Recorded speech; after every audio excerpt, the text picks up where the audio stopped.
Hey everybody, this is MC with MC Gaming. Today we're going to be talking about Mad Max, a third-person open-world action-adventure game developed by Avalanche Studios and published by WB. Where just this morning I killed 6 innocent men for a bag of bolts and I might have tetanus, but I got a belly full of maggots and a brand new V8, so it's safe to say, I've had worse days. Let's get on with the review. The landscape in Mad Max is huge. Not just like really big, but huge. Not only that, but there's actually a lot of cool landmarks. Everywhere you go, every camp you visit, and every hot air balloon you take to the sky, there will be a sight to see.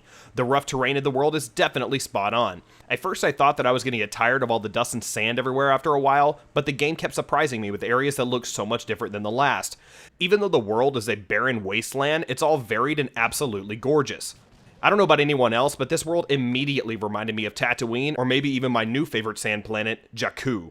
If there were a game similar to this but set in the Star Wars universe, I am certain it would sell. The thing you'll be looking at most of the time besides the vast wasteland is your car, the Magnum Opus. At first this rinky-dink vehicle reminded me of the crap car in San Andreas that was always in the rural part of town. But later on, when upgraded, this car looks badass. Later in the game, you can change colors, upgrade your armor, add spikes to your car to stop borders, and so much more. All of this affects both the gameplay and visual aspect of your vehicle. The game is littered with other vehicles as well. I thought that a few of the enemy vehicles looked kind of boring, but it was pretty forgivable since there were so many in the game.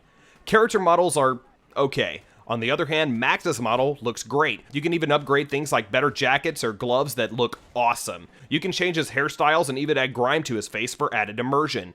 Out of every beautiful thing in Mad Max though, one thing stood out: the explosions.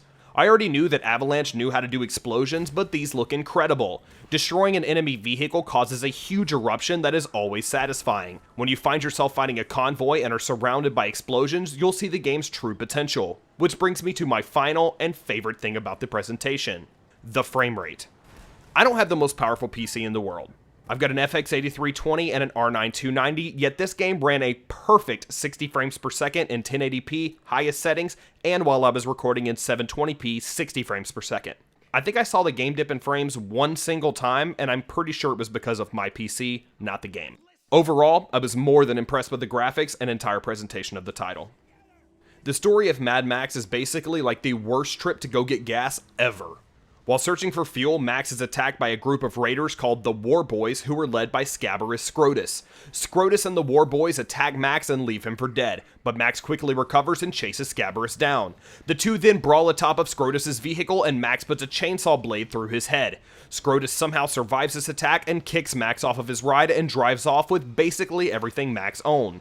Max then finds a hunchback named Chumbucket, who was formerly an expert mechanic called a Blackfinger, who tells Max that he is working on a vehicle that would be his masterpiece. Max and Chumbucket then work together to build the Magnum Opus, help rebuild local strongholds, and ultimately seek revenge against Scabarus Scrotus. Mad Max seems to take the best things out of many popular games and put them all together in a nice package.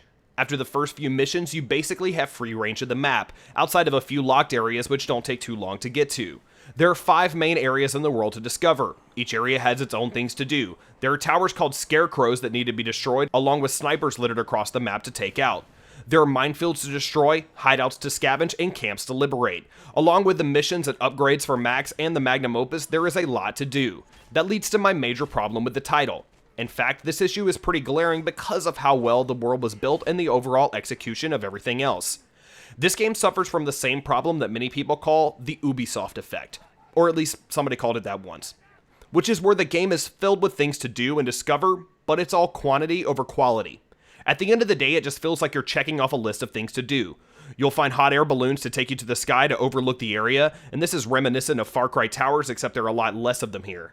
This will tell you what's in the area, basically leaving no real sense of discovery. I never really found anything. I just looked at my map, placed a marker, and went there and did my thing.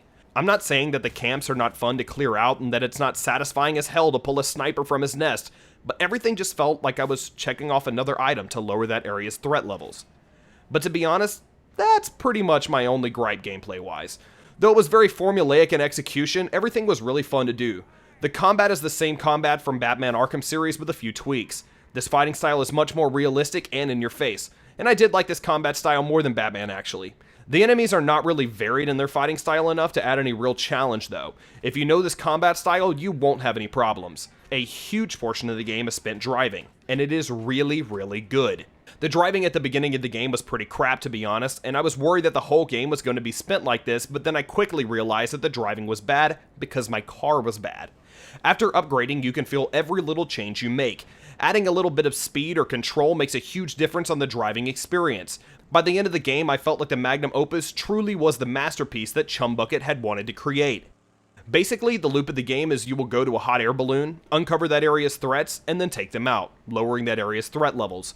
This allows you to unlock more upgrades. While doing this, you will also find scrap littered across the world, which is used as your currency in the game.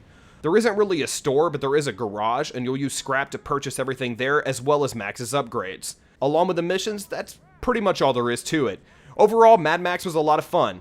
Maybe a little too generic in some aspects, but very, very awesome in others. Mad Max is currently $20 on Steam and $20 on console. I have 14 hours clocked in, which puts it at $1.43 per hour, and I think it was worth every penny. If you're a fan of open-world single-player experiences, this is the game for you. If you're looking for a deep story and innovative gameplay, look elsewhere because Mad Max will not impress you. But with an immersive world, great car mechanics, and a bigger wasteland than 4chan, I give Mad Max an 8 out of 10. Once again, I'd like to thank everybody for joining in on my review of Mad Max. If you liked the review, make sure to hit that like button and subscribe if you haven't yet. If you didn't like the video, make sure to hit that dislike button. Thanks a lot, everyone.